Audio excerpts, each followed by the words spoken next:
Welcome to Let Go, Let EFT, where we are learning and leaning in with you, with your hosts Michelle Puster and Dr. Laura Spiller. EFT is a beautiful model helping people connect with themselves and the people that matter the most, developed by Dr. Sue Johnson.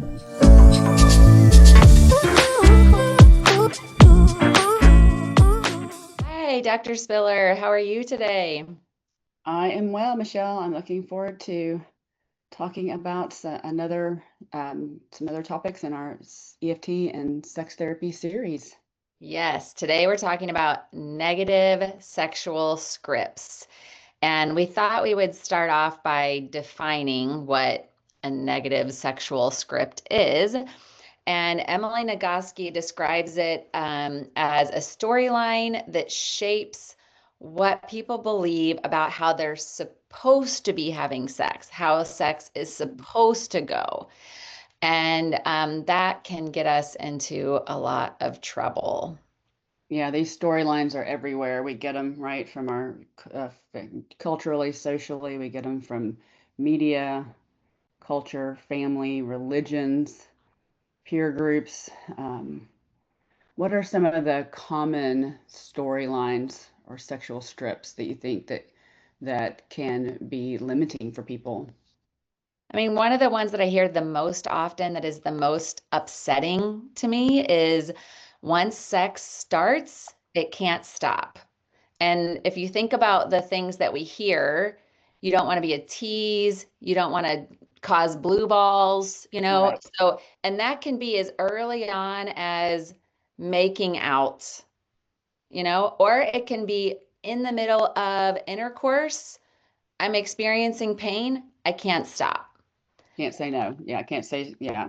Can't say no, can't stop, can't tell my Mhm. partner, oh Hurts. man. Yeah. Like when that comes to light, it's Mhm. super important, but super, in that case, physically and emotionally painful. And sometimes the partner doesn't even know that that script is happening. Right. Another one is if my partner says no, it means that they're rejecting me. If Hmm. I want to be sexual, my partner should always say yes. If they say yes, then that means they want to be with me, they want me, they like me, they like having sex with me. But if they say no, that means that they are rejecting me, they don't want me, maybe they're not attracted to me, they don't like having sex with me. And of course, there's a million reasons that people could say no, right? Exactly. Yeah, and we kind of mean that, take it to mean our worth, right? If we're, and I think that's the insidious thing about these storylines is that somehow if it, what's happening isn't lining up with the way we think it should be, then it reflects, our value, whether we're desirable, whether we're wanted, whether we're worthy. Um, and so if we're not having sex as frequent as we think, sometimes I hear people say, well, couples are supposed to have sex twice a week. So they may be having sex once a week and it may be great and enjoyable sex and that they're really connecting that way, but somehow they still feel like they're failing because they haven't met this sort of benchmark that the scripts say is, what's The healthy right, or right, the right way. right, the right amount. And another one is I should always want to have sex when my partner wants to have sex, and Hmm. I should want to have sex. Like Yeah. that's called spontaneous desire, which I think we already did a show on that. But a lot Yes. of people, both partners, one partner is like feels like something's wrong with them. They're broken if they're not desiring to be sexual frequently, Yeah. or if their partner's wanting to be sexual and their partner's desires way up here and their desires not down here are just sort of like non-existent. They Mhm. feel like they're broken and something's wrong with them, and vice versa, because the other partner's like, why don't you have, I'm really wanting to be sexual. And you don't think about sex. You're not thinking about being sexual with me. You don't think about sex. It's like really anxiety inducing, and people really, again, take it personally. Why aren't you thinking about being sexual with me? Or I Mhm. must be broken. I mean, lots and lots of women use those exact words over and over again. I feel broken. And I think it's Kelly Casper. We'll have to put it in the show notes, but she's a urologist that has a podcast and it's called You're Not Broken. Yeah, And that one. so this is what we're talking about when we're talking about negative sexual scripts and how binding they can be, how rigid and inflexible they can be, how insidious, and how people do not realize, one, that they are moving from these scripts. They don't necessarily are thinking about where they're coming from. They don't necessarily know each other's scripts. It's a lot of stuff that's kind of happening that's causing a lot of pain and suffering, and that often can be very invisible. Yeah, very, implicit kind of, behind the scenes. And then, of course, too, because we have such difficulty, in our society talking about sex, these things aren't coming to the surface. That couples don't have tools for talking about them, for, challenging them together, creating a new narrative for themselves, new storylines for themselves. And so that's where we can come in as EFT therapists. What's hard, what do you think is hard for us as EFT therapists? What's hard about this topic? Um, I'm thinking of sometimes, I think there's that can be challenging when I really want to be respectful of other people's belief systems. I definitely want to value systems of culture and faith. And that can be a source for these storylines that can be really limiting for people. And so I find that to be a delicate balance, how to respect and value and where they're coming from, but also help them create some flexibility around that too. Um, Right. And I think the best thing that we can do is just talk about it explicitly and let them have a voice to, yes, this is what I believe, or this is what I was taught. And this has been really painful for a really long time. And sometimes this is kind of a tangent. We might have to do another show about it, but sometimes it's that people are living differently than what their values are, and they yeah. feel a lot of guilt and shame, like let's say sex before marriage, for an Mhm. example, and they feel a lot of guilt and shame. Sometimes it's years later, Yeah. 15, 20 years later, they feel guilt and shame about having had sex before marriage. And Mm. that was part of their values and cultural beliefs. And so not only was it causing them pain then, it's still causing them pain. And they might even think, I am suffering now because of this action. Mm. And also we can believe things we can intellectually, sometimes people describe their values have changed, Yeah. but emotionally, they Hmm. still feel like they did something wrong. So there's like so many different ways that this can go. And yes, it is very challenging to sometimes, like you said, if our values are different. And as EFT therapists, we do this all the time. We really do this all the time. We don't have to have had the same experiences. We don't have to have the same values and beliefs. I mean, we can relate to the pain. We can relate to the human and emotional experiences that are coming up, and we can just help people voice them. And so I think that helps, with Hmm. that panic, kind of like, uh-oh, my Yeah. values are different. What does that mean? Am I going to be able to help them? How is this going to look? And it's okay. It's hard. It's still hard, but Hard. and it's okay. It's okay if our values are different. I Hmm. think another thing that is difficult is that we can stay in the content. Staying in the content can feel really safe, Hmm. like you said, talking about the number of times per week, or I don't know, whatever content the couple is talking about, right? Like the content that they're Why describing. don't you ever buy sexy, like, lingerie? It's like, Right. yeah. Yes. All these different kind of things that Mm. they're not insignificant. They're not unimportant. Mhm. They're just not all often at the heart of the matter. Yes. And if we stay up here, we're going to miss out on the heart of the matter and the emotional underlying things that are causing pain or shame. So Mhm.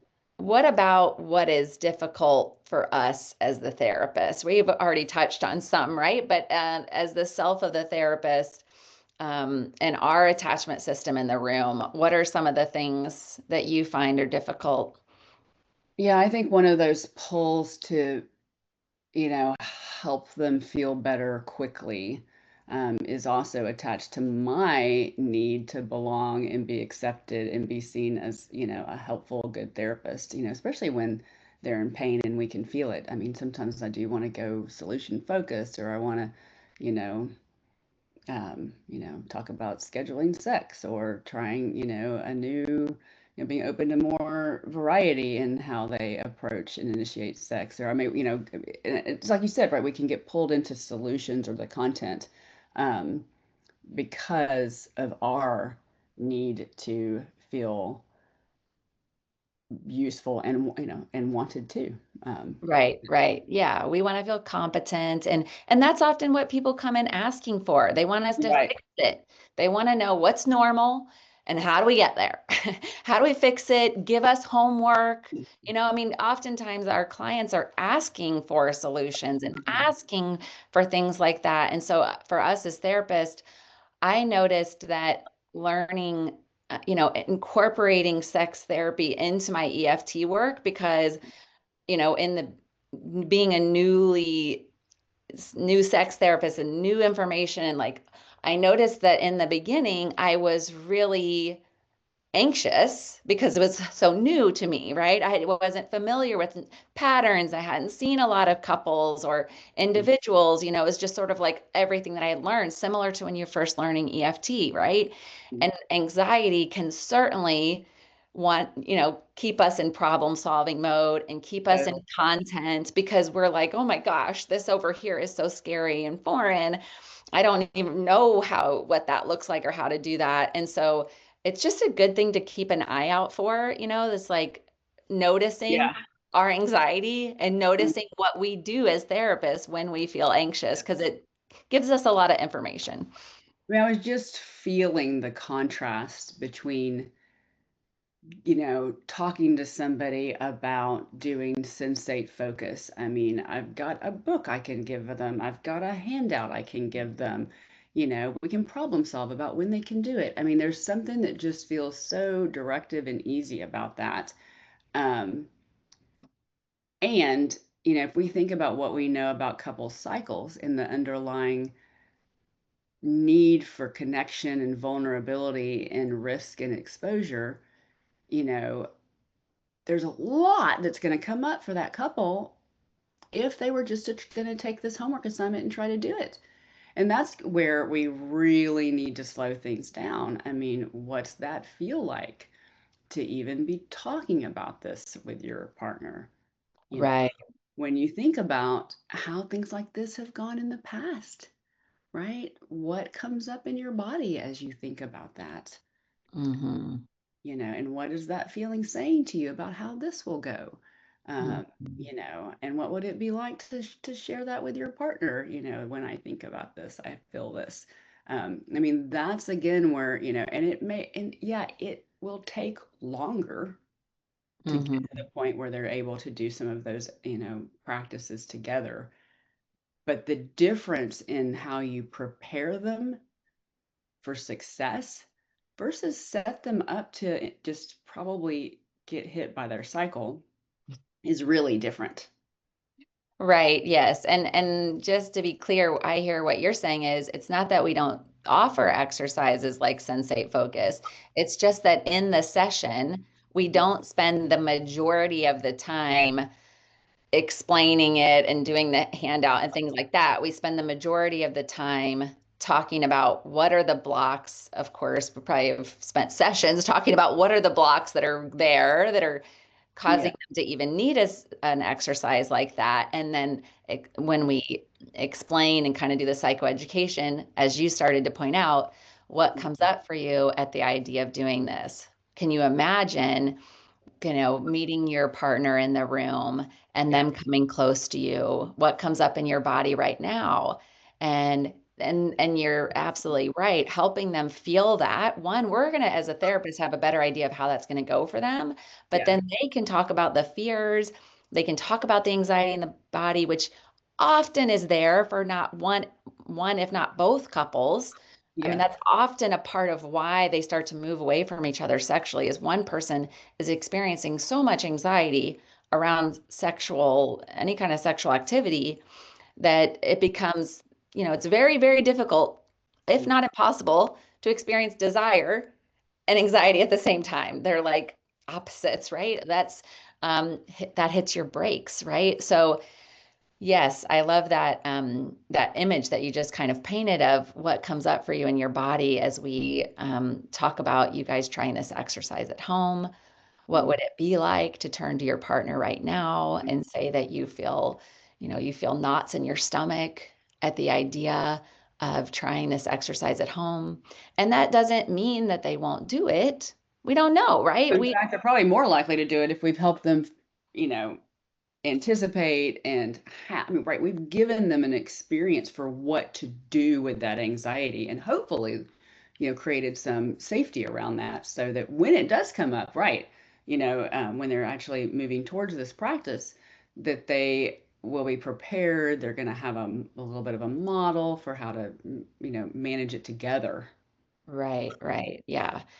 Yes. So, you made me think of something else too, that I kind of had an epiphany when I was like thinking about this topic, which is in EFT, we talk about the cycle is the enemy, right? We try to reframe, Mhm. it's not me, it's not you, it's not our relationship, it's the cycle that we get caught in. And in Mhm. this case, we can talk about the negative script. It's not me, I'm not broken, you're not bad and wrong, our sexual relationship isn't broken. Oh, look at this. It's this negative sexual script that you didn't even know existed, that you're trying so hard to like live by and get back to, and feeling frustrated and angry and hurt and all these things. Well, what if the script is what is broken and not either of you? And that is similar to the negative cycle, and pointing that out, that can be a huge relief. And not only is it providing psychoeducation, but it's providing a relief and kind of like, oh, another way of seeing things. And then you're offering the couple an opportunity to build something new together. Now they're going to write their own new sexual script that works for them, that we don't know what that's going to look like. They don't necessarily know what it's going to look like, but they get to build something that works for them. Yeah, when you think about that, it's kind of the antidote to the power of the script, I think. And, of course, Emily Nagoski's words come to my mind, but pleasure is the measure. But just, yeah, I mean, having them, working with them to shift that thought about we have to be doing it right, sort of, to we need to be able to do it in a way that we both, mutually experience pleasure in whatever Right. form that is, you know. Um, that yeah, that kind of idea of sex being a place where they can safely explore, get to know each other, create better understanding of themselves, have sensual connection. But and yeah, so it really is sort of redefining what does connection look like when it comes to sexuality. um, Right. yeah. Yes, very much so. And um, I was just looking at how do we get there, right? We get there by Yes. working with the emotion, and we Mhm. get there by looking at things like shame that they've been most likely living with for a long time. Shame around, my desire isn't right. I don't have the right kind of desire. I don't have, we're not having enough sex. My needs are disgusting. I'm too much. What's wrong with me? Right? All these feelings and thoughts that they are really carrying a lot of shame. And similar to how we were talking about earlier, stepping out of the content, I think Mhm. it is helpful when we're having to cope with all that anxiety as therapists to have a clear, this is the why. Like, why would I, want people to feel all this pain and shame and bad thoughts, right? They want to move away from it. They want to stay in the content. And the why is that they are alone in all that shame. They Yeah. are alone in all those thoughts and feelings, often not even sharing them with each other, right? Or Right. if they do, it maybe is coming out harsh or um, angry or hurt and all those kind of things, or just not at all. Yes. So they are alone with all of these painful thoughts. They are often alone with a lot of shame. And so we are walking towards those emotions. We're getting curious about what is it like? What is this story that you've been telling yourself? Help me understand. Oh, you have had this feeling that I should be having much more desire and there's something wrong with me. And how long, yeah, how long has that been going on?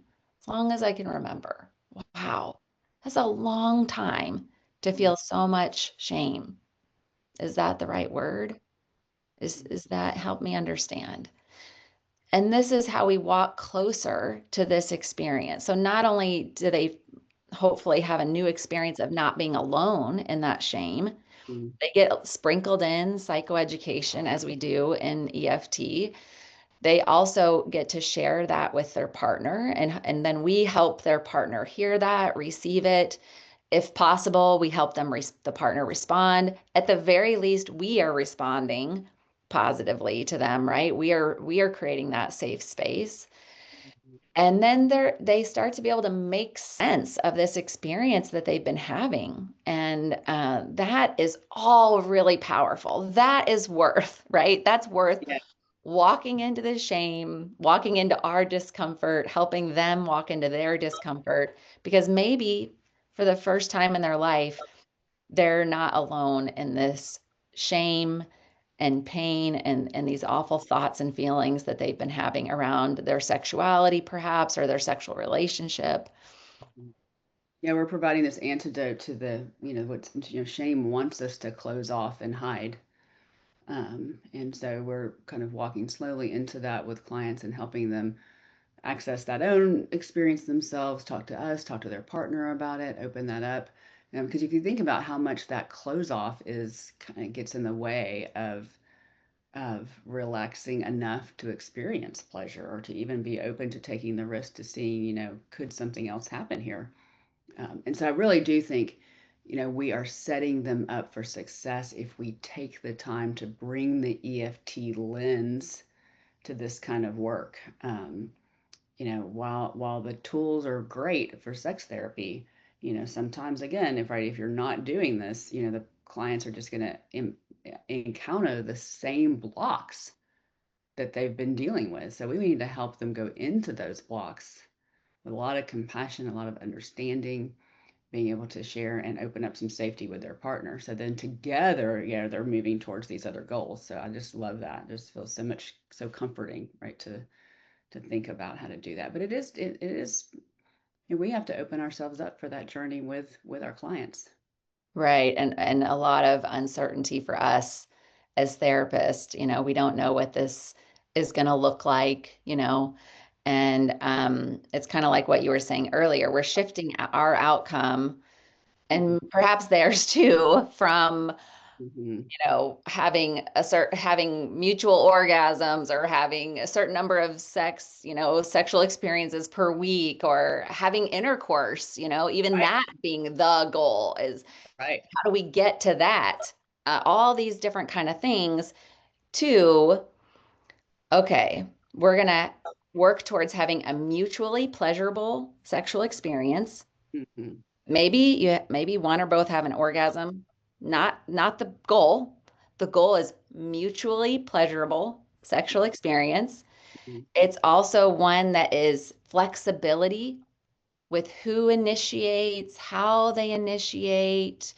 And there's also flexibility in the sex play itself rather than it being, I go from here to here to here, intercourse, done. Then we move on with our day, right? It's like that's an example of a rigid script.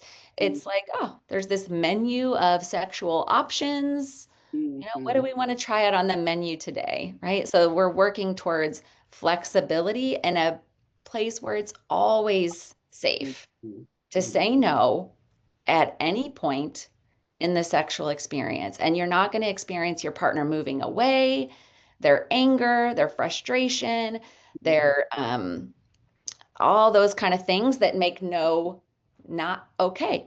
Right. You're going to experience coming close. Okay, no big deal. Like, let's hang out and do something else. Let's stay close in some other kind of way. So it's always safe to say no. I can't remember who said it, but a strong no leads to a strong yes, right? If I have the freedom and ease to say no, then when I'm saying yes, I'm really saying yes. Yeah. And that's a gift to both partners. And the partner, yeah, can relax and feel confident in that and feel safe in that too. Right. Oh, you really want to be here. This isn't obligatory. You're not here because you have to be. You're not here just for me. Like, you really want to be here. A strong no leads to a strong yes. We're going to have to look up and who said that. But it's very, very true, right? So I think this is such an important topic. I feel like we could keep talking about it for hours. Yeah. Well, we want to keep these, brief, so we've got to wrap up. But yeah, I'm thinking too, we may just need to do another episode on this. And we were thinking about doing one of the next one where we do more of a demo, because I know that sometimes that can feel good, for therapists learning EFT to see what that would actually look like. Right. Yeah. So we'll take turns being the therapist. We'll take turns being the client. Yeah. So you can really hear how we ask questions, the kind of the flow of the session, how that might look or sound. And how we drop in the psychoeducation, because I think the practical tools that we're talking about even today is, being able to do some psychoeducation about to normalize the impact of those rigid scripts, to shift that out, the focus from the outcome that's prescribed by the scripts to one that's based on the mutual and flexible enjoyment of both partners. And then the third piece was to slow down with the emotions and really under the cycle that's blocked them, being a team to work through some of these things, and that we're trying to not fix, but to open space for this. So yeah, hopefully in that next episode, we can demonstrate, those pieces, how we do that. So. Yeah. And we'd love to hear from you guys, comments, questions, suggestions for topics. We love getting your comments. They really do keep us like doing this. Totally. So thanks. Well, we'll talk to you next time. Bye-bye. Bye.